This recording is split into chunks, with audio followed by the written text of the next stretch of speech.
I got the midnight to 5 shift at KUTX because my band fell apart in July, and I'd been skating on rent for 2 months straight. That was pretty much it. The program director called me on a Wednesday and said they needed someone who could handle basic board ops and wouldn't mind the graveyard slot. I told her I'd done audio engineering for local shows, which was technically true if you counted running a Behringer mixer at Mohawk for drink tickets. She said fine, be there Saturday at 11:45. The money wasn't great, but it was regular, and my landlord had started leaving notes under my door with increasingly creative spelling of the word eviction. So yeah, I took it. I showed up that first night with about 15 minutes to spare, which felt responsible until I realized I had no idea where to park.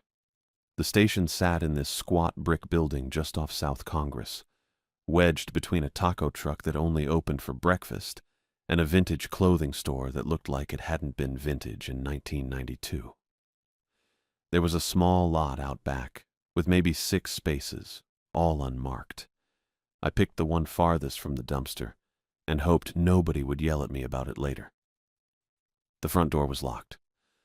Obviously, I stood there for a solid 30 seconds before I remembered the program director, Judy, her email signature said, had told me to use the side entrance after hours. I walked around the building, found a dented metal door with a card reader, and pulled out the access badge they'd mailed me in a padded envelope that also contained a 2-page equipment liability waiver and a Whataburger coupon. The card reader blinked green. The door buzzed. Inside it smelled like old carpet and coffee somebody had burned maybe 6 hours ago. The hallway was narrow, painted this industrial beige that probably had a name like Sunset Taupe, but really just looked tired. Overhead fluorescence flickered in that way that makes you think about migraines.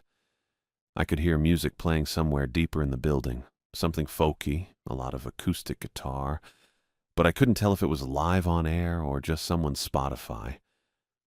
I followed the signs to the production wing, past a break room with a microwave that had a handwritten note taped to it that said, "Broken, do not use, yes, this means you," past a door labeled server room that hummed loud enough to hear through the walls, past what looked like an old storage closet full of cardboard boxes and tangled XLR cables. The studio was at the end of the hall. Door was half open. I could see the glow of the console through the window, all those little LED meters bouncing in green and amber. I pushed inside. The room was smaller than I expected, maybe 12 feet by 15, with this low drop ceiling that made the whole space feel compressed. The walls were covered in acoustic foam, the cheap pyramid kind you can get off Amazon, and someone had stuck a KUTX bumper sticker on the back of the door at a crooked angle. The main console sat against the far wall, a Wheatstone LX24, which I only knew because the logo was right there on the surface. It had maybe 24 faders, a bunch of rotary knobs I didn't recognize, and a small monitor screen showing a countdown timer. 19 minutes until the next break. To the left of the console was a rack of outboard gear, a compressor, an EQ, something that might have been a limiter or a gate. I wasn't sure. To the right was a desk with a computer running what looked like automation software. Big waveforms scrolling across the screen, track titles in a queue. There was a log sheet clipped to a board, rows and columns half-filled in blue pen. I sat down in the chair. It was one of those ergonomic mesh ones that somebody had adjusted for a person much taller than me, so my feet didn't quite reach the floor. I pulled the log sheet closer and tried to make sense of it. Columns for time, track title, artist, duration, transmitter power. The last entry was from 11:30. Someone had written, "See you in hell," in the notes column, and underlined it twice. Real professional. I was still staring at the log when I heard footsteps in the hall. Quick, deliberate. The door swung open, and Judy Taylor walked in carrying a laminated card and a roll of packing tape. She looked exactly like her email photo, which was weirdly reassuring. Black blazer over a QTX shirt, dark hair pulled back tight, the kind of posture that made you sit up straighter without meaning to. She glanced at me, then at the console, then back at me. "You're Jeff." Yeah, you made it on time. I did. She crossed to the console and set the laminated card down next to the center fader. It was maybe 5 inches by 7, printed in bold black text on a white background. She tore off a strip of packing tape with her teeth and pressed the card flat against the metal surface, smoothing out the bubbles with her thumb. "These are the rules," she said. "You follow them exactly. Not mostly. Not when you remember." "Exactly." I leaned forward to read the card. It was a list, numbered 1 through 8. I read it twice. Judy was watching me. "Okay," I said. "That's it? Okay? I mean, yeah. Don't go in the basement. Don't mess with the limiter. Got it." She didn't smile. "The rules aren't suggestions. If you break them, your shift will get worse. A lot worse." "Worse how?" "Just don't break them." She reached into her blazer pocket and pulled out a small key ring with 2 keys on it. One looked like a standard door key. The other was smaller, copper-colored with a round head. "This one's for the front entrance," she said, holding up the standard key. "This one's for the transmitter log cabinet. You'll need it at 0200 and 0400 to record the readings. The cabinet's in the hall, just past the break room. You'll see it." I took the key ring. "Anything else?" "The automation handles most of the playlist. You just need to make sure it doesn't crash and that the log gets filled out on time. If something goes wrong, call me. My number's on the card." I looked at the card again. There was a phone number printed at the bottom in smaller text. "And if you get bored," Judy added, "don't start exploring. Don't poke around. Do your job and go home." "Sure." She looked at me for another few seconds, and I got the feeling she was deciding whether to say something else. Whatever it was, she didn't. She just nodded once and walked out, her footsteps fading back down the hall. I heard the side door buzz. Then, nothing. I sat there in the mesh chair and listened to the building settle around me. The console hummed. The automation software scrolled another track into the queue. Some indie thing I didn't recognize. The countdown timer on the monitor ticked down to 16 minutes. I looked at the rules card again. Judy had taped it down hard enough that the edges were already starting to curl. "Do not enter the basement level for any reason." That one stuck with me. The station was quiet in a way that felt too big for the size of the building. I could still hear the music playing. On air now, I figured, since the meters were moving in time with it. But everything else was just dead air. No voices in the hall, no footsteps, no hum of traffic from South Congress, even though the street was maybe 50 feet away. I reached for the log sheet and filled in the midnight entry. Track title, artist, duration. My handwriting looked shaky next to the previous operator's neat print. I checked the transmitter readings. The console had a small digital readout showing forward power, reflected power, and modulation percentage. I wrote down the numbers even though I wasn't totally sure what they meant. Forward power, 3,000 watts. Reflected power, 15 watts. Modulation, 82%. It all looked fine. Probably. The next break wasn't for another 14 minutes. I swiveled the chair and looked around the studio again, trying to get my bearings. There was a shelf above the desk with a couple of old radio manuals, a box of blank CDs, and a coffee mug that said, "I'm mostly here for the free coffee," which seemed optimistic given the state of the break room. On the floor next to the rack of outboard gear was a cardboard box half full of old cassette tapes. I leaned over and flipped through a few of them. Most were labeled with dates and show names. Morning Drive, March 12, 2018, and Live from Stubbs, August 9, 2019. A couple weren't labeled at all, just blank white stickers. "Do not play any unmarked reels or cassettes." I pushed the box back with my foot and turned to face the console again. The building was still too quiet. I thought about the basement level. Judy had mentioned it specifically, which meant it existed, and the way she'd said it, for any reason, made it sound like people had gone down there before and regretted it. Or maybe I was just reading into things because it was midnight and I was alone in a building I didn't know. I got up and opened the studio door. The hallway stretched out in both directions, fluorescents buzzing overhead. To the right was the way I'd come in. The break room, the server room, the side entrance. To the left, the hall curved slightly, and I could see another door maybe 20 feet down. It was painted the same industrial beige as the walls, but it had a small placard next to it that I couldn't read from where I stood. I walked toward it. My sneakers squeaked on the linoleum. The placard said, "Stairs, basement storage." The door had a handle, but no window. I stood there looking at it for a while. I didn't hear anything on the other side. No footsteps, no mechanical hum, nothing. Just the door and the idea of stairs going down. I reached for the handle, stopped. Do not enter the basement level for any reason. I pulled my hand back and walked to the studio. 12 minutes until the next break. I sat down and tried to look like I knew what I was doing. The meters bounced. The automation queued up another track. Everything was fine. Except the basement thing was nagging at me now. Not because I wanted to go down there, I didn't particularly, but because Judy had made such a point of it.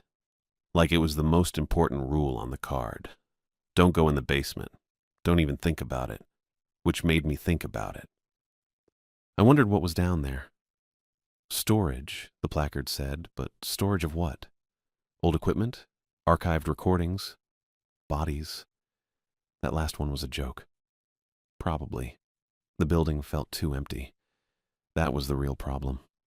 I kept waiting to hear something, a car passing outside, a door closing somewhere, the AC kicking on, but it was just the music and the hum of the console and my own breathing. I checked my phone. 12:07. 4 hours and 53 minutes left in the shift. I looked at the rules card again. Do not leave the building during your shift. If you hear knocking, do not respond. If the lights go out, stay in the studio. The phrasing bothered me. Not if the power goes out, but if the lights go out. Like it was a specific thing that happens sometimes. A thing Judy expected. I filled out another log entry, checked the transmitter readings again, even though I'd just done it 10 minutes ago. The numbers were the same. 3,000 watts forward, 15 reflected, 81% modulation. I wrote them down anyway. The next break hit at 12:15. I watched the automation handle it. Station ID, 2 PSAs, a local underwriting spot for a bookstore on North Loop, then back to music. I didn't have to touch anything. The board did it all. I got up and walked to the transmitter log cabinet. It was right where Judy said it would be, just past the break room, mounted on the wall at chest height. I used the copper key to unlock it. Inside was a 3-ring binder with rows of hand-filled tables. I found today's page and copied over the readings I'd written on the studio log. My handwriting still looked shaky. I locked the cabinet and went back to the studio. The building was still too quiet. I sat down and pulled out my phone, thinking I'd burn some time on Twitter or Reddit, but I didn't have signal. Just one bar, flickering in and out. The Wi-Fi password was taped to the underside of the desk, LBJR Radio 1967, and I connected to that instead. Opened Twitter. Scrolled for maybe 5 minutes before I realized I wasn't actually reading anything, just looking at words. I put the phone down. The studio felt smaller now. The acoustic foam on the walls seemed closer than it had been when I first walked in. I kept glancing at the door, half expecting to see someone standing there, but the hallway was empty every time. Do not let anyone in after midnight. I wondered if that had ever been a problem. If someone had shown up at the side door at 2 in the morning, and the board operator had just buzzed them in without thinking. And then what? What happened that made Judy add it to the list? I didn't want to know, except I kind of did. The countdown timer ticked down to the next break. I watched the automation handle it again. Station ID, weather sponsor, 3 PSAs, then a block of music, 4 tracks, no interruptions. I filled out the log, checked the transmitter readings, wrote them down. It was 12:43. I got up and walked to the door again, looked down the hall toward the basement stairwell. The placard was just visible from where I stood, that little rectangle of text next to the beige door. I went back to the console and sat down. The rules card was right there, taped down flat, edges curling. I read it again. All 8 rules. Do not enter the basement level for any reason. Do not play any unmarked reels or cassettes. Do not let anyone in after midnight. Judy's voice in my head. If you break them, your shift will get worse. I figured the best thing to do was just stick to the routine. Fill out the log on time. Check the transmitter readings at 2 and 4. Don't wander. Don't explore. Do the job and go home. That was the plan. The music kept playing. The meters kept bouncing. The building stayed quiet in that too big way that made every small sound feel like it mattered. I checked my phone. 12:51. 4 hours and 9 minutes to go. I kept my eyes on the console and tried not to think about the basement or the unmarked tapes or what kind of knocking Judy thought I might hear. I just watched the countdown timer and waited for the next break. The rules card sat there under the packing tape, bold text on white laminate. I told myself I'd follow them exactly. I told myself the shift would be fine. At 1:07, I was half reading the playlist on the automation screen when I noticed one of the VU meters bouncing. Channel 6. The needle swung up into the yellow, dropped back, jumped again. I stared at it. Channel 6 wasn't supposed to be live. That input was labeled Studio B on the strip of masking tape below the fader, and the fader was all the way down. Studio B probably didn't even exist anymore. The whole row of channels past 12 looked like they hadn't been touched in years. Dust on the knobs, tape labels faded to brown. But the meter kept moving. I leaned closer. The needle was responding to something. Audio coming in. Not loud, but steady. I reached for the headphone jack on the console, plugged in the old Sennheisers hanging from a hook on the rack, and pushed the channel 6 cue button. Singing. A man's voice.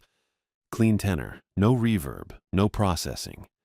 Just a voice, close and clear, singing something I didn't recognize. Sounded old, like 40s or 50s old maybe. The kind of thing you'd hear in a diner that only plays music your grandparents slow dance to. I pulled the headphones off, and the singing was still there. Faint, but audible. Coming through the monitor speakers mounted above the console. That didn't make sense. The monitors were supposed to play only what I routed to them, and I hadn't routed anything. The Channel 6 fader was still down. I checked the monitor section. The source selector was set to program, which meant it should only play the main output, the stuff actually going to air, not some random dead input. The singing kept going, smooth and easy, no strain. The guy sounded comfortable. He hit a long note, held it, let it taper off into silence. Then he spoke. "Can anybody hear me?" His voice was polite, a little uncertain, not like he was joking around. I sat there staring at the console. My hands were on the edge of the desk. "Hello?" he said. "Is anybody there?" The Channel 6 meter jumped with every word. Okay, I figured it out. Had to be a prank. Judy didn't seem like the type, but maybe the engineer, whoever that was, had rigged something up to mess with the new guy. Some kind of loop. Pre-recorded audio patched into a dead channel to make me think the place was haunted or whatever. That was it. Had to be. I reached for the talkback mic, the little gooseneck thing mounted next to the main faders. I pressed the button on the bass and leaned in. "Hey," I said. My voice came out flat through the studio monitors, that weird delayed feeling of hearing yourself a half-second late. "Yeah, I can hear you. The line's live. The bit's over." I let go of the button. Silence. The Channel 6 meter dropped to 0. No bounce, no movement. I waited, watched the needle, counted to 10 in my head. Nothing. I exhaled and sat back. There it was. Prank confirmed. I'd called it out, and whoever was running the gag had bailed. Probably someone in the building with a mic patched into the system, maybe even watching on a security camera somewhere, laughing at me for taking the bait. I pulled the headphones off the hook again and cued channel 6 one more time just to be sure. Dead air, just the faint hiss of an open preamp. I nodded to myself. Yeah, over. Then I heard my own voice. It came through the monitors, not the talkback, not a delay or a loop of what I just said. My voice. But wrong. Jeff. I froze. I need you to come downstairs. The tone was off, strained, higher than I actually sound, or maybe just stretched thin, the way your voice gets when you're trying not to yell. But it was my cadence, my phrasing, the little pause before downstairs, where I always hesitate on two-syllable words. The channel 6 meter wasn't moving. I yanked the headphones out of the jack and spun around in the chair, half expecting someone to be standing in the doorway. Nobody. The hallway was empty. The door was still half open the way Judy had left it. I turned back to the console. The automation was still running. The timer showed 3 minutes until the next break. Everything was normal. Everything except the fact that I'd just heard my own voice tell me to go to the basement. I checked the patch bay. That's the first thing you do when audio shows up where it shouldn't.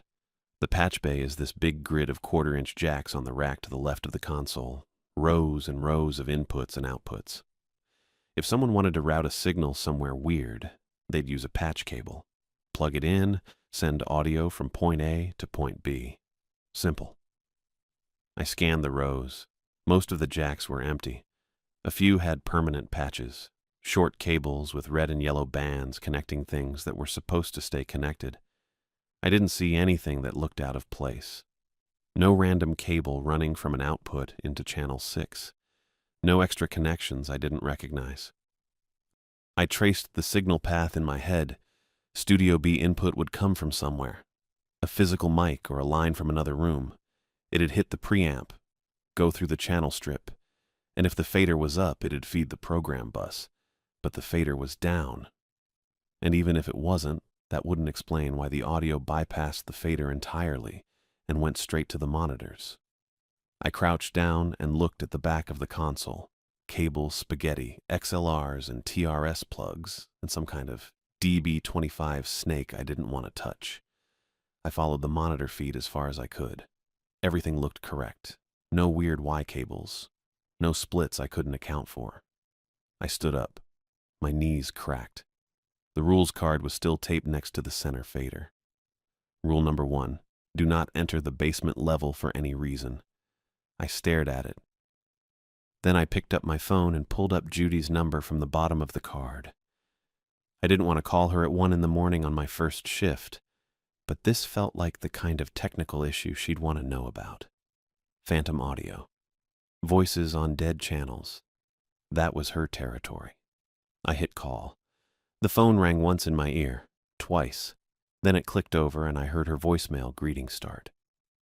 You've reached Judy Taylor at KUTX. I'm either on another call or away from my desk. Her voice cut off mid-word, and the singer came back. Same guy, same smooth tenor. No music this time, just his voice, close and clear, like he was standing right next to me. Can anybody hear me? I pulled the phone away from my ear and stared at the screen. The call timer was still running. 17 seconds. 18. I brought it back up. Hello? The voice said, calm, patient. Is somebody there? I hung up. My hand was shaking a little. Not much, just enough that I had to set the phone down on the desk so I wouldn't drop it. I looked at the console. Channel 6 was still dead. No meter movement, no audio. I looked at the rules card. Do not enter the basement level for any reason. Okay. So this was, what? A loop. Had to be. Some kind of automation glitch. Maybe the station had old recordings stored in the system and something got triggered by accident. A file got queued wrong. A script misfired. That happens. Stations run on ancient software half the time. Stuff breaks in weird ways.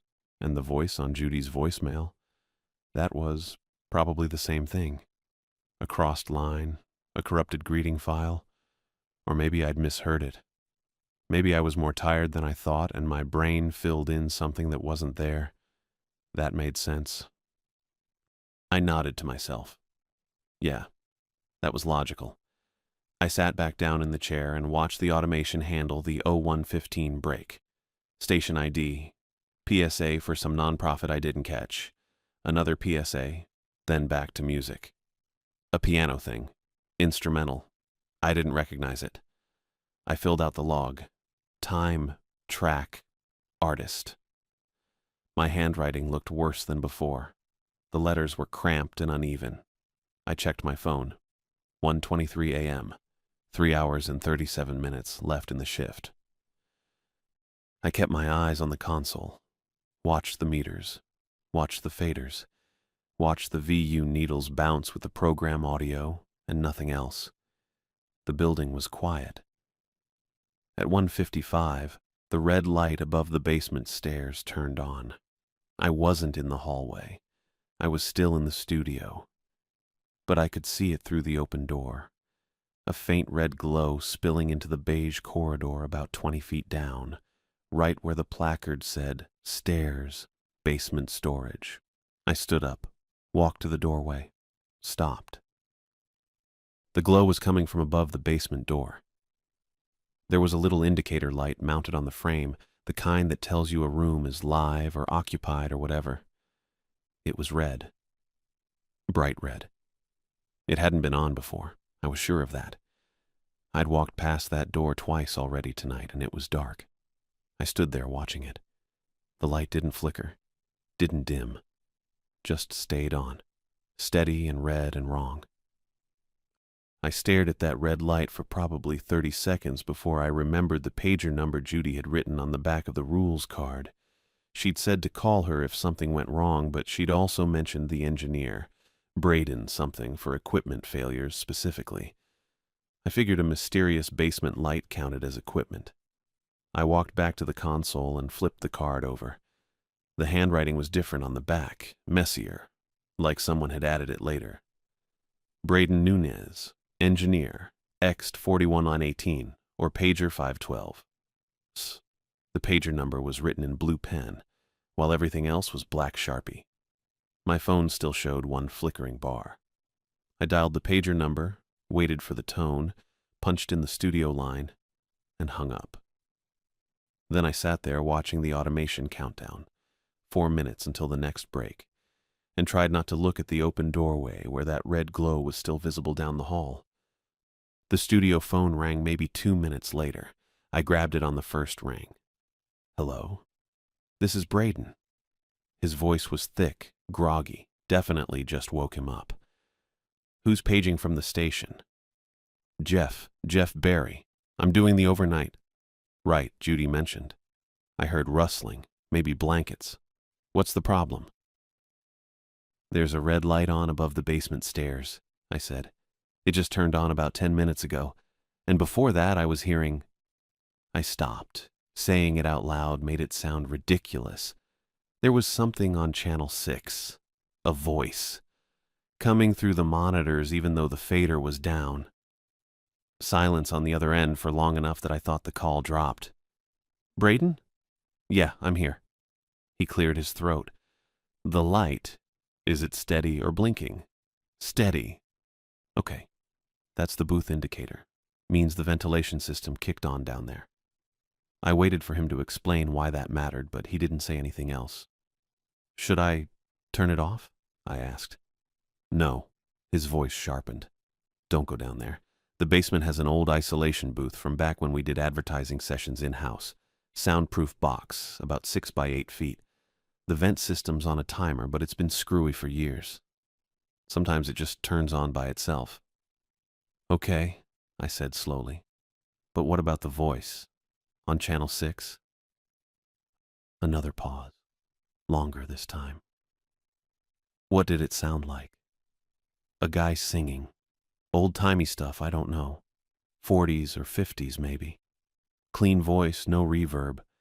Then he stopped singing and started asking if anyone could hear him. Braden didn't say anything.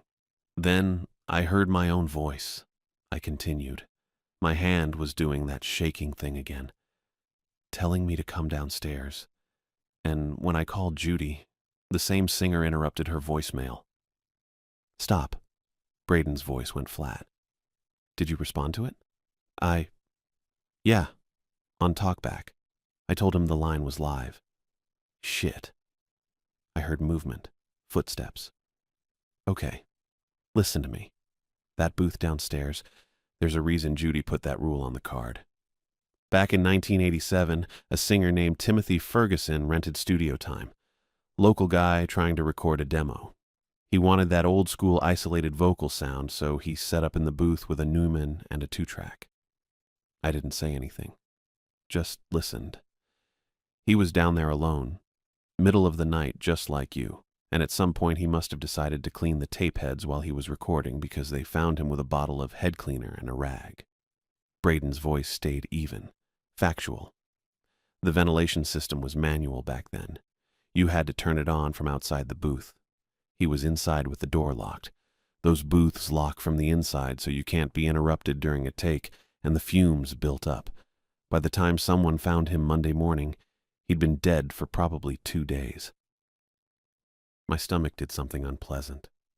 They found claw marks on the inside of the door, Braden added. He couldn't get out. I looked at the console. Channel 6's meter sat at 0. So what does that have to do with... The reel was still running when they found him, Braden said. Recorded the whole thing. His last session, him asking if anyone was there, probably realizing something was wrong. Then silence. Then scratching sounds. He paused. Judy locked the reel away years ago, but before that, it got transferred to the archive server. Sometimes old files get caught in loops, especially on the overnight automation. The system pulls from weird places when it's trying to fill dead air. But I heard it on Channel 6, I said. Not on air. And the fader was down. Channel 6 routes to Studio B, Braden interrupted. Which is what we call the basement booth now. If the vent system turned on, it might have activated the old talkback circuit. That whole setup is ancient. Hasn't been properly isolated. I wanted to believe him. It sounded technical enough to make sense. What about my voice? I asked. I heard myself. You've been awake how long? 24 hours? Braden's tone shifted, gentler. Your brain does weird things when you're tired. You hear patterns and static. You mishear your own thoughts. It happens to everyone on overnights. I guess. Look, he said. Whatever you're hearing, it's just an old transfer caught in a feedback loop. The system's trying to process corrupted audio and routing it to random channels. That's all. But here's what you need to do. Stop responding to it. Don't engage with anything on that channel. Don't answer if you hear your name. Just stay upstairs, keep the automation running, and finish your shift. I'll come in Monday and flush the archive cache. What if it happens again? Ignore it, Braden said firmly. The more you interact, the worse it gets. These old systems, they're half mechanical, half digital. They get confused, but they can't do anything if you don't feed them input. Got it? Yeah, got it.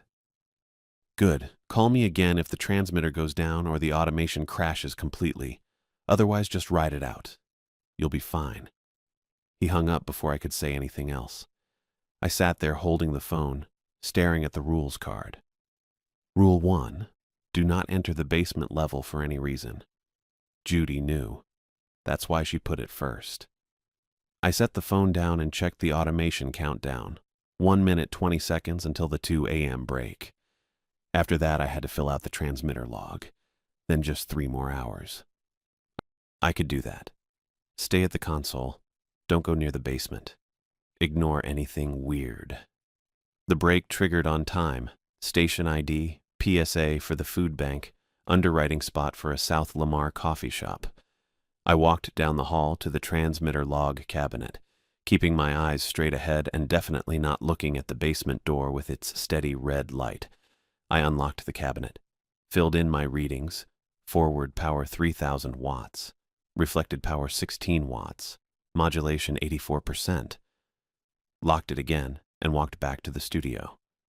My phone showed 2:08 a.m., 2 hours 52 minutes left. I pulled up Twitter on my phone but couldn't focus on anything. Just scrolled past words without reading them. Put it down. Watched the automation cue cycle through tracks. At 2:31 a.m., the stream dropped, not gradually, just cut out. The program meter on the console flatlined and the automation screen froze mid-waveform, cursor blinking in place. "Come on," I muttered, clicking the mouse. Nothing.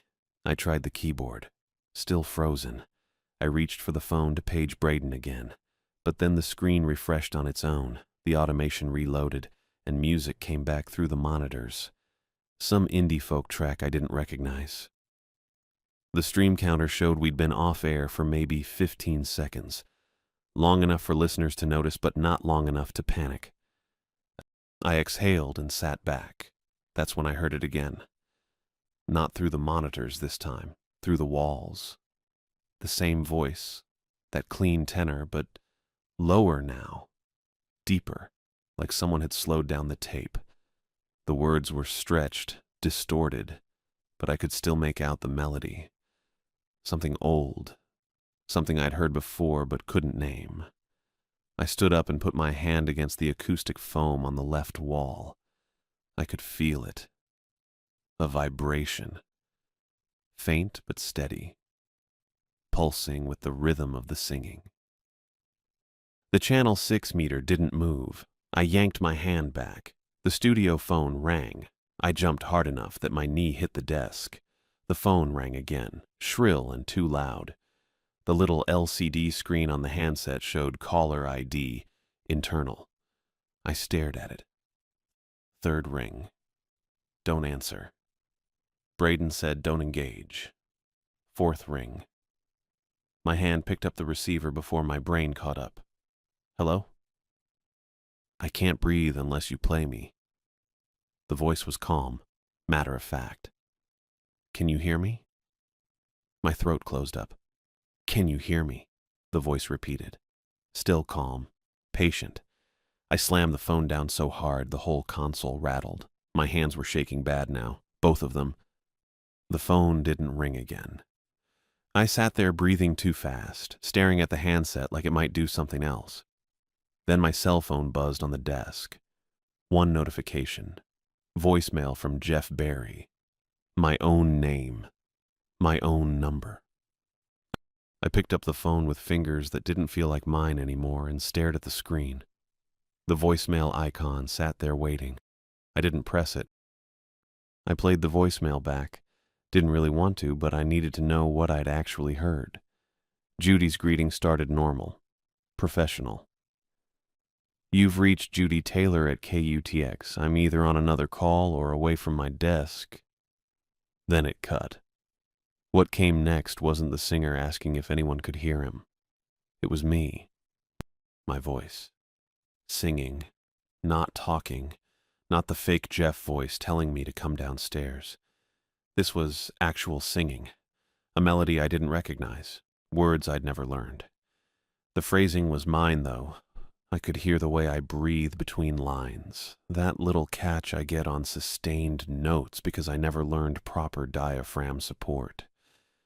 The verse went for maybe 8 bars. Something about a road and a river and waiting. Old-timey lyrics that sounded like they came from the same era as whatever the original singer had been doing. Then the singing stopped. Coughing started. Wet, rattling coughs that sounded like something was coming up. Not clearing your throat coughs, the kind that means something's wrong inside. They went on for maybe 5 seconds, getting worse, getting wetter, until there was this horrible inhale. Not a gasp. An inhale. Like trying to pull air through a straw coated in something thick. The voicemail cut off. I sat there holding the phone. My throat tightened. Just tightened up on its own, like my body was copying what I'd heard. I tried to swallow and it felt wrong, felt tight. and I could feel my pulse in my neck. I coughed once, testing it, and the sound came out normal, but my brain immediately went to that wet rattle from the recording. I set the phone down. My hands were shaking again. Not a lot. Just enough that I had to flatten them on the desk. The automation was still running. Some indie folk track with banjo. The countdown showed 2 minutes until the next break. Everything in the studio looked exactly the same. Console faders, pyramid foam on the walls, crooked bumper sticker on the door. But my throat stayed tight. I tried swallowing again. Still felt wrong. I coughed again and it sounded fine, but I couldn't shake the feeling that something was building up in there. Something I'd need to cough out. I stood up. Walked to the break room, moving fast, not looking at the basement door with its red light still glowing steady. The break room was exactly like I remembered. Cheap table, plastic chairs, broken microwave with the handwritten note. I went to the sink and turned the tap. The water came out in a thin stream, slightly brown for the first second, then clear. I cupped my hands under it and drank. Cold. Tasted like metal and old pipes. I drank 3 handfuls, forcing it down, feeling it slide past that tightness in my throat. Didn't help. The tightness stayed. My body was convinced something was wrong, convinced I needed to cough, and the rational part of my brain that knew I was fine couldn't override it. I wiped my hands on my jeans and walked back to the studio. Sat down. Watched the automation handle the break at 2:15, station ID, PSA for some literacy program, underwriting spot for a pizza place on East 6th. I filled out the log. My handwriting looked worse than before, shaky, uneven, letters cramped together. The tightness wouldn't leave. I kept swallowing, kept testing my throat, kept feeling that phantom wrongness that shouldn't be there. Braden's explanation was falling apart in my head. Old files caught in loops, corrupted audio. My brain doing weird things because I was tired. Sure. Except I'd just heard myself singing a song I'd never learned, and now my throat felt like it was closing up for no reason. I checked my phone. 2:23 a.m. 2 hours and 37 minutes left. I stared at the console. Channel 6's meter was flat, no movement. The fader was still all the way down where I'd left it. Everything looked normal, but rational explanations were slipping. That's the thing about working overnight in a building where someone died. You can tell yourself it's all explainable. Automation glitches, crossed lines, fatigue, and it works fine until your body starts reacting to things that shouldn't be happening. Then the explanation stops sticking. I needed something that made sense. Anything. I looked at the rules card taped next to the center fader. 8 rules. Don't enter the basement. Don't adjust the limiter. Don't play unmarked reels. Don't leave during your shift. My eyes kept going back to Rule 1. Do not enter the basement level for any reason. Braden had said Studio B was down there. The old isolation booth. 6 by 8 feet, soundproof, where Timothy Ferguson locked himself in and died breathing head cleaner fumes while the reel kept recording. But there was another Studio B, wasn't there? Had to be. I stood up. This was stupid. I knew it was stupid. But I needed something concrete, something I could see and touch and confirm was just a room with equipment and walls. I walked down the hall, past the break room, past the server room with its steady hum, past the storage closet. There was a door I'd missed before.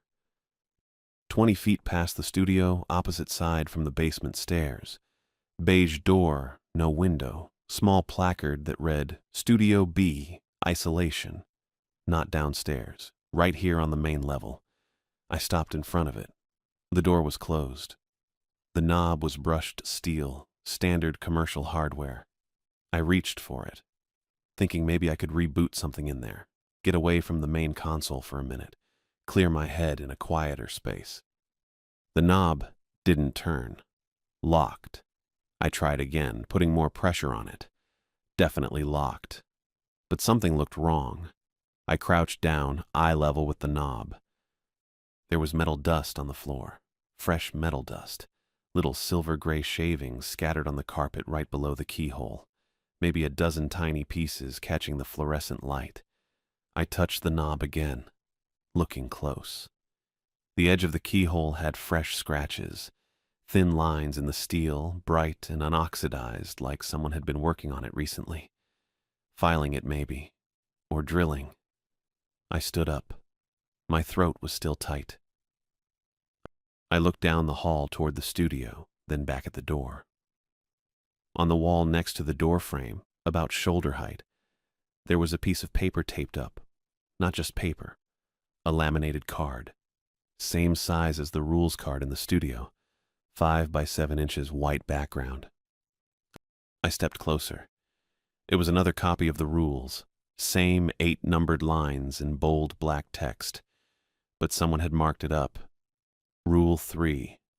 Do not play any unmarked reels or cassettes. Had a line drawn through it in blue pen.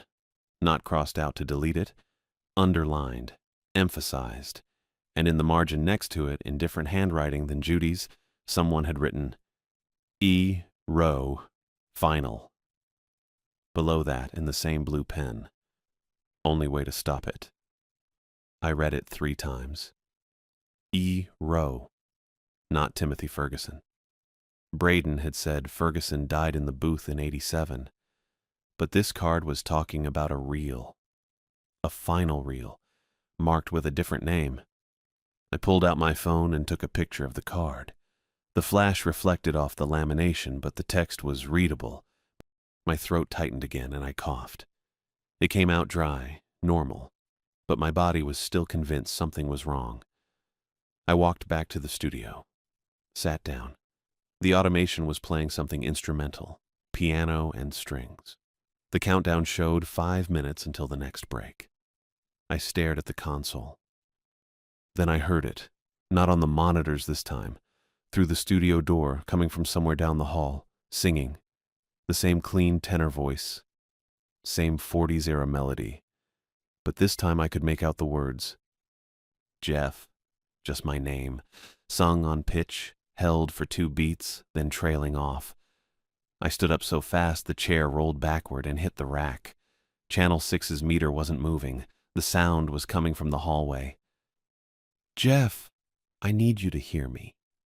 Sung, not spoken. Every word on pitch, phrased like lyrics. I walked to the door and looked out. Empty hallway, fluorescent lights, beige walls. The red light above the basement stairs was still glowing. Jeff, please. It was coming from down the hall, past Studio B's door, toward the storage closet maybe.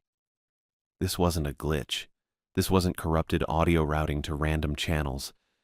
This was something using my name. I went back to the console and sat down. My hands were shaking worse now. I put them on the desk and watched the automation count down. 4 minutes. The singing stopped. I waited. Nothing. 3 minutes. I opened my phone and almost called Judy again, then remembered what happened last time. Almost called Braden, then remembered him saying not to call unless the transmitter went down. 2 minutes. I couldn't stay in here for 2 more hours. Not with that voice using my name, not with my throat still tight and my hands shaking and rational explanations completely gone. I needed the real. E. Rowe. Final. Only way to stop it. I stood up. The supply closet was past the break room on the right. I'd walked past it twice tonight. Cardboard boxes and XLR cables. That's what I'd seen through the half-open door. I walked fast, keeping my eyes forward, not looking at the basement stairs. The closet door was open maybe 6 inches. I pushed it wider. The light was off inside, but the hallway fluorescence gave me enough to see. Metal shelving unit on the left, stacked with boxes labeled PSAs 2019 and promo cuts. Cardboard box on the floor with cables, mop and bucket in the back corner, and on the right wall, hanging on a pegboard hook at eye level, a key ring. Not the key ring Judy gave me. That one was still in my pocket. 2 keys, door key, and transmitter log key. This key ring had 4 keys. I stepped into the closet and took it down. The keys were different sizes. One looked like another door key. One was small and brass, maybe for a filing cabinet. One was copper with a round head, similar to my transmitter key but slightly larger. The fourth was labeled. A strip of white tape wrapped around the key shaft with Archive written in black Sharpie. Judy's handwriting. I stood there holding the key ring, staring at the label. Someone had put this here. These were Judy's keys. Had to be. She was program director. She'd have access to everything. But they were hanging in the supply closet on a pegboard hook where anyone could find them. Where I could find them. I closed my fist around the keys. The metal was cold. My throat was still tight, and my hands were still shaking, and something down the hall had just sung my name 3 times. I walked back to the studio. The automation was handling the break. Station ID, weather sponsor, PSA. I sat down and set the key ring on the desk next to the phone. 4 keys. One labeled Archive. Only way to stop it. I stared at them. The break ended and music started again. Some Americana track with slide guitar. I kept staring at the keys. I closed my fist around the key ring. 4 keys, cold metal, Judy's handwriting on the Archive label. I wanted proof. That was the main thing. By morning, the day crew would show up, and I'd tell them what happened, and they'd look at me the way people look at you when you're clearly just tired and confused. Braden already sounded half convinced I was hearing things. I needed something concrete, a file name, a cable routing, something I could point to. But also, and I'm not going to pretend this wasn't part of it, the station kept pushing me toward the basement, the red light. The voice on Channel 6 coming from Studio B, which according to the door placard was down there. The card on the wall with the note about the reel. Even Judy leaving her keys on that pegboard hook where I'd find them felt deliberate. I stood up. The automation was running fine. 3 minutes until the next break. My phone showed 2:27 a.m. 2.5 hours left. I walked out into the hallway. The red light above the basement stairs was still on. Steady, bright, no flicker. I'd been avoiding looking at it directly for the past hour, but now I walked straight toward it. The door had a standard lever handle, no lock. The placard read, Stairs, Basement Storage, in the same beige plastic as Studio B's sign. I put my hand on the handle. Cold, brushed steel. I pushed down and the door opened inward. Concrete steps going down. Maybe 12 or 15 of them, steep, with a metal railing bolted to the left wall. A pull-chain light at the top of the stairwell, already on, casting yellow light that didn't quite reach the bottom. The walls were painted cinder block, same industrial beige as the hallway but older, with water stains near the ceiling. I started down. The smell hit me around the 5th step. Sharp, chemical, almost sweet, like nail polish remover or the stuff you use to clean tape heads. Acetone, maybe. It burned the back of my throat a little and I had to breathe through my mouth. The basement was smaller than I expected. One long corridor, maybe 30 feet. Concrete floor, exposed pipes running along the ceiling, 2 doors on the right side, and one at the far end. Fluorescent lights in wire cages. The chemical smell was stronger down here, coming from somewhere ahead. The first door on the right was open. I glanced in. Storage, metal shelves with cardboard boxes labeled Tax Records 1999, 2003, and a stack of old turntables still in shipping foam. The second door was steel, windowless. A red indicator light mounted on the frame above it, glowing bright. That was the light I'd seen from upstairs. I stopped in front of it. No placard, no label. Just a lever handle with a card reader mounted next to it, the same type as the side entrance upstairs. The reader had a steady green light. I tried the handle. It opened. The room inside was maybe 10 by 12, Concrete floor, cinder block walls, low ceiling with 2 fluorescent panels. Against the far wall stood the isolation booth. It looked exactly how Braden described it. 6 by 8 feet, maybe 7 feet tall. Walls made of layered plywood and soundproofing material, dark brown and slightly warped. A small window in the front, maybe 12 inches square, double-pane glass, grimy. The door was heavy wood with a handle on the outside, and I stepped closer to see a simple sliding bolt lock on the inside, the kind you'd use on a bathroom stall. Totally manual. I looked through the window. Inside, brown acoustic tile on all surfaces, stained and peeling in the corners. A microphone stand in the center, old chrome, adjusted to about chest height. No microphone on it.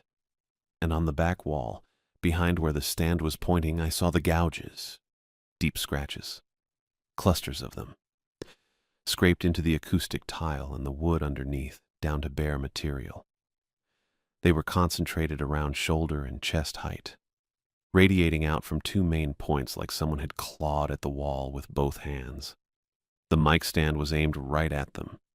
I stood there staring through the grimy glass. My throat felt tight again. The booth door wasn't latched. I could see the gap, maybe half an inch between the door and the frame. Something was jammed in there. I leaned closer. Foam. Acoustic foam, the cheap pyramid kind, folded over and wedged into the gap like a doorstop. Dark gray, compressed from the pressure. I reached for the door handle. I wasn't going to go in. I just wanted to see better, maybe open it a few inches. My eyes were watering from the chemical smell. I had to squint. I pulled the door toward me maybe 3 inches, and the smell got worse, made my sinuses burn. I backed up half a step to avoid breathing it too deep. The foam moved. Not from my pulling the door. From inside.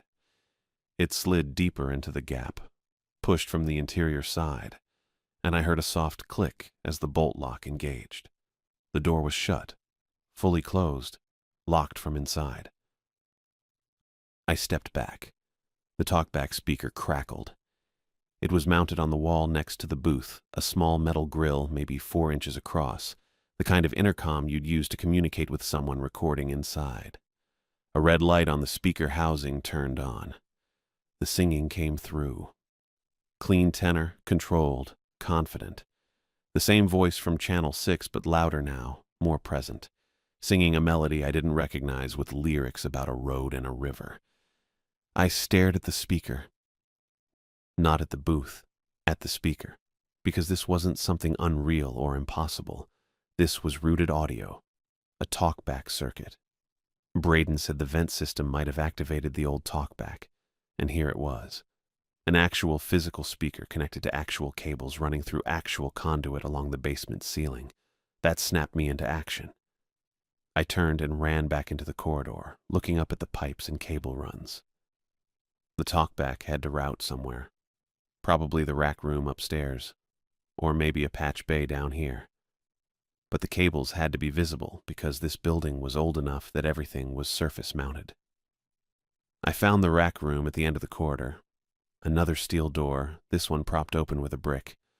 Inside, 2 equipment racks bolted to the wall, maybe 6 feet tall each, filled with old patch bays and distribution amps and stuff I half recognized from studio work. Cables everywhere, XLR, 1/4 inch, RCA, bundled with zip ties and running up into the ceiling. The singing was still coming from the booth room behind me, muffled through the walls. I traced the talkback cable. It wasn't hard to find. Someone had labeled it with yellow tape wrapped around the sheath every few feet, marked Booth TB in Sharpie. The cable ran from a panel on the left rack up through a conduit grommet into the ceiling space. I crouched down to look at the connections. The connectors looked shiny, new. The XLR plug going into the patch bay had clean metal contacts, no oxidation, and the strain relief boot wasn't yellowed or cracked like the other cables around it. Someone had replaced this recently, or re-terminated it. I grabbed the cable and yanked. The connector pulled free from the patch bay with a soft click. The singing stopped. Silence. I stood there holding the cable, breathing hard, my hands shaking worse than before. Relief lasted maybe 5 seconds. Then I heard it coming from upstairs. Not through the talkback speaker, through the ceiling, through the goddamn studio monitors. I ran for the stairs. By the time I got to the studio, the voice was on air. Not just in the monitors, actually broadcasting. The automation screen showed the current track playing, some indie folk song, but I could hear Timothy Ferguson's voice over it, sharp and present, singing the same melody from before. And underneath it, harmonizing, I heard myself, my voice, singing the same lyrics a third below the melody, matching his phrasing exactly, breathing where he breathed. I grabbed the headphones and cued the program output.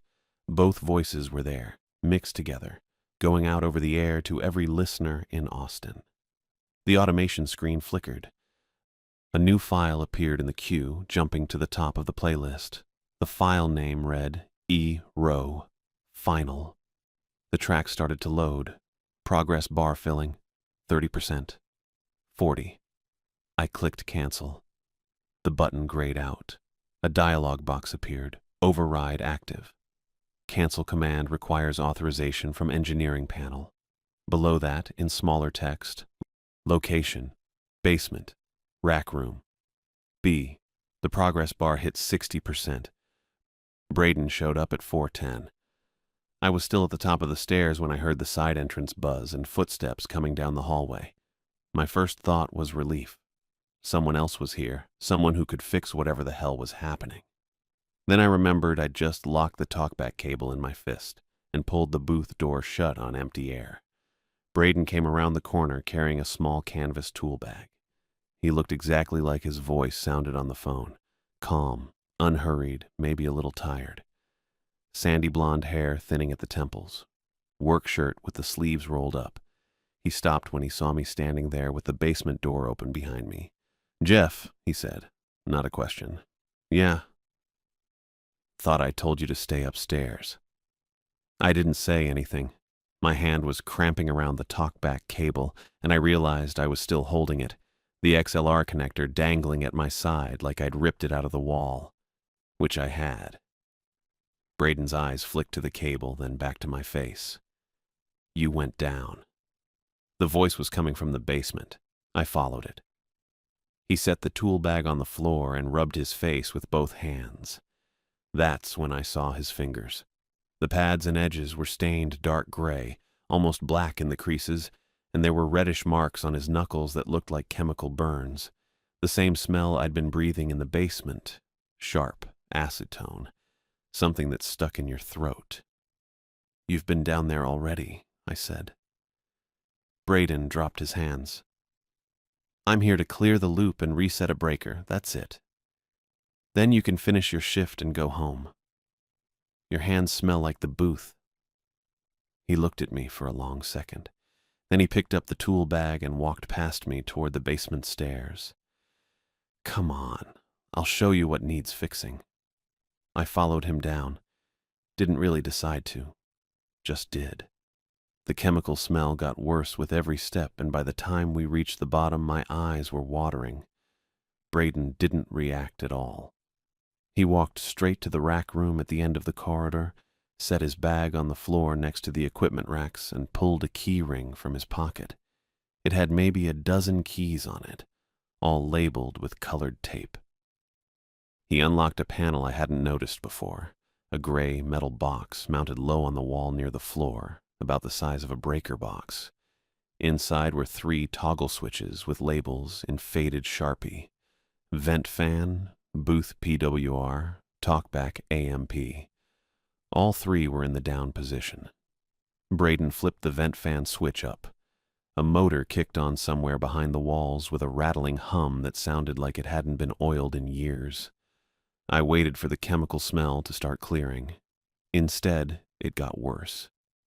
A lot worse. The air coming out of the vents wasn't fresh. It was thick and sweet and burned the back of my throat so bad I had to cover my mouth with my sleeve. "That's backwards," I said. My voice came out muffled through the fabric. Braden watched the vent grate in the ceiling. Yeah. You said the system was broken. It is, I broke it. He said it like he was describing routine maintenance. Calm, matter of fact. Ventilation's supposed to pull air out of the booth and push fresh air in. I reversed the ducting about 6 years ago. Now it just recirculates fumes and pushes them into the room. I stepped back toward the doorway. My head was already starting to feel light and disconnected. The same floaty feeling you get from breathing in a Sharpie too long. Why the hell would you do that? Makes people dizzy. Easier to steer when they're not thinking straight. He looked at me. You went down there alone at 2 in the morning because you heard a voice. You think you would have done that sober? I thought about the tightness in my throat, the way my hands had been shaking, the fact that I'd walked down here even though every part of the rules card said not to. Timothy Ferguson, I said. Good bait. Clean voice, old-timey song, real sad story. People want to help. Braden crouched next to his tool bag and unzipped it. Inside, I saw cable strippers, electrical tape, a small digital recorder, and 3 unmarked SD cards in a plastic case. Or they get curious. Either way, they come downstairs, breathe the fumes for a few minutes, and by the time I suggest they step into the booth to check the mic setup, they're confused enough to do it. Then what? I lock the door, turn on the talkback, let them sing or talk or scream, doesn't matter. It all records. Then I layer it into the archive and it plays back the next time. He pulled out the digital recorder and turned it over in his hands, those stained fingers casual and steady. You heard yourself tonight, right? Singing something you didn't know. My throat closed up. I remembered the wet rattle, the coughing that sounded like drowning. That wasn't me. Not yet. Braden stood up. But it would have been. Another 20 minutes in the booth, and I'd have enough for a clean loop. Your voice asking for help, calling your own name, begging someone to open the door. Then the next guy hears it and comes down, and I add his voice, and it keeps building. I looked past him toward the booth room. The red light was still on above the door. How many people? You'd be number 8. He said it like he was proud. Ferguson was first, but he was an accident. I didn't plan that one. Just found him Monday morning and realized what I had.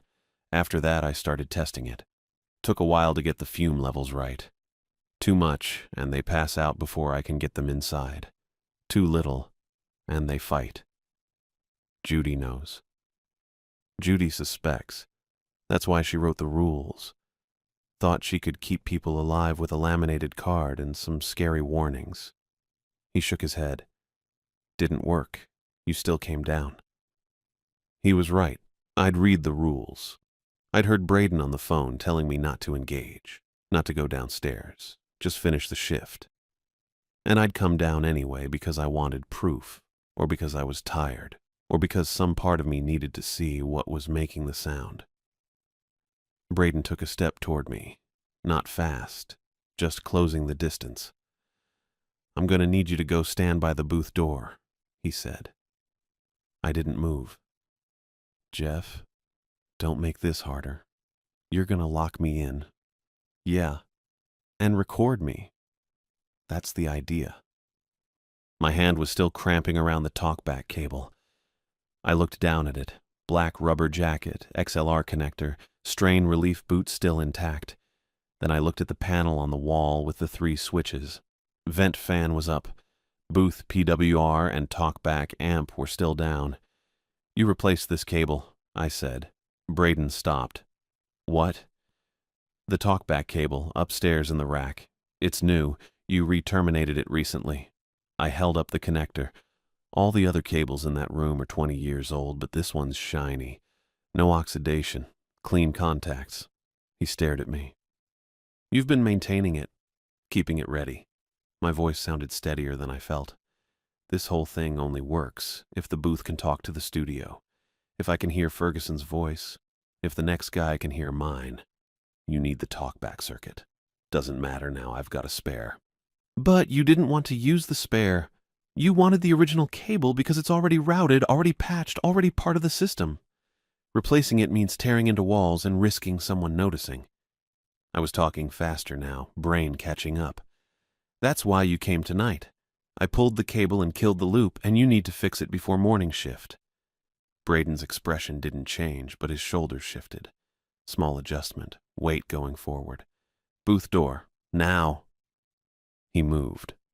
I didn't think, just reacted.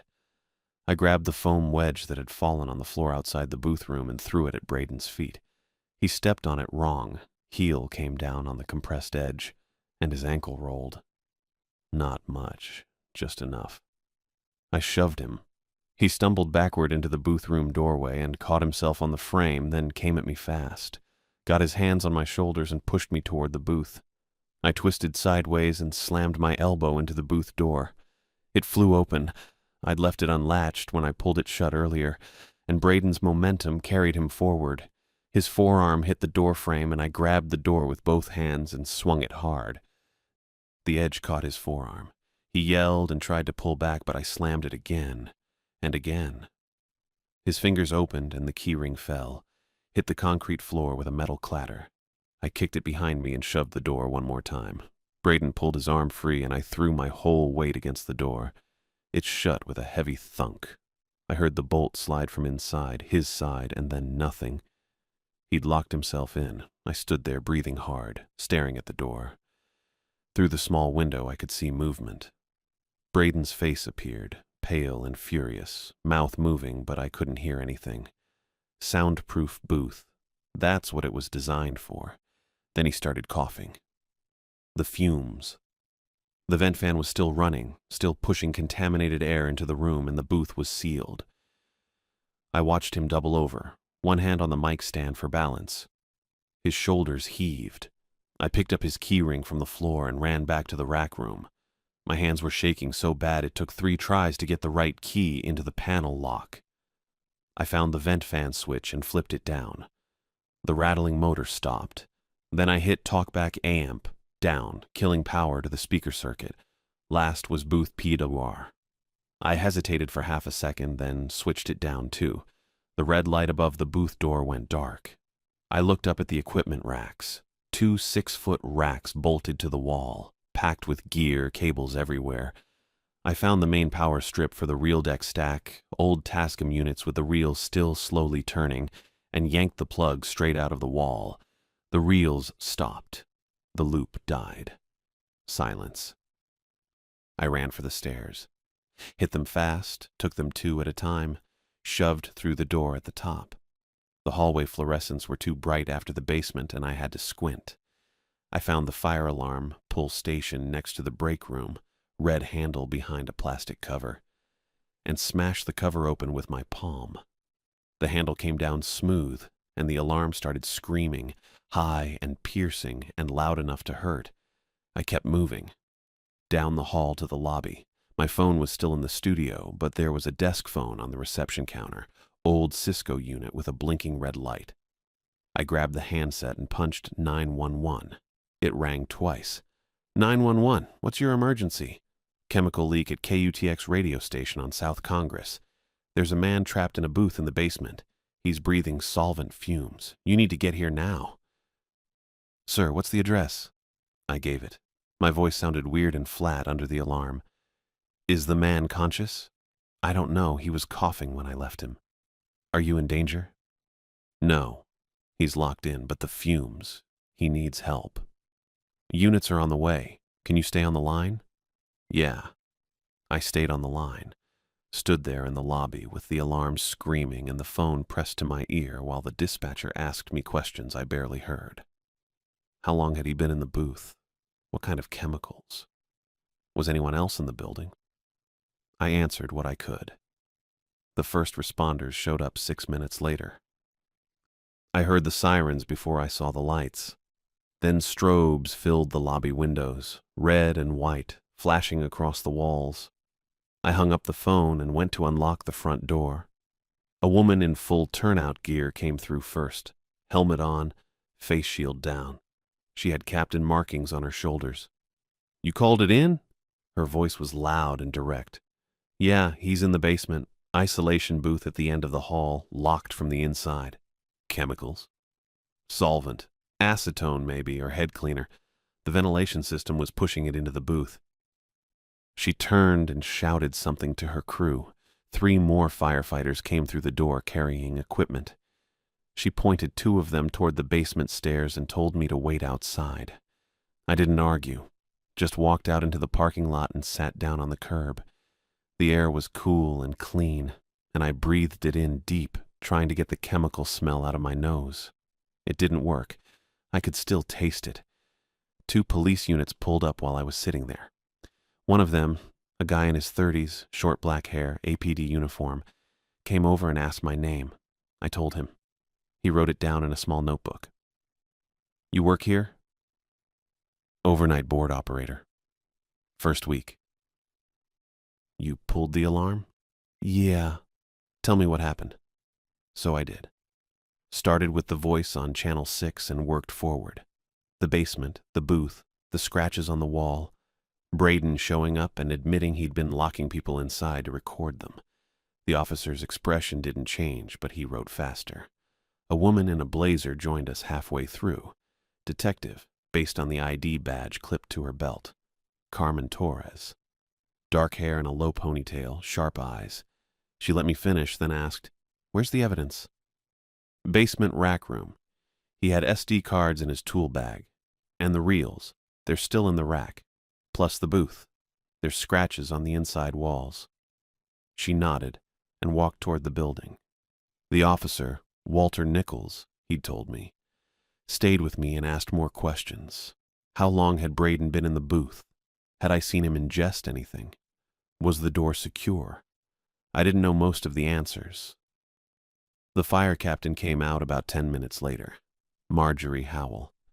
She pulled off her helmet and her face was flushed and sweaty. "We got him out," she said. "Unconscious but breathing. Medics are with him now." I nodded, didn't know what else to do. "You did the right thing calling it in. Is he gonna make it?" "Don't know yet.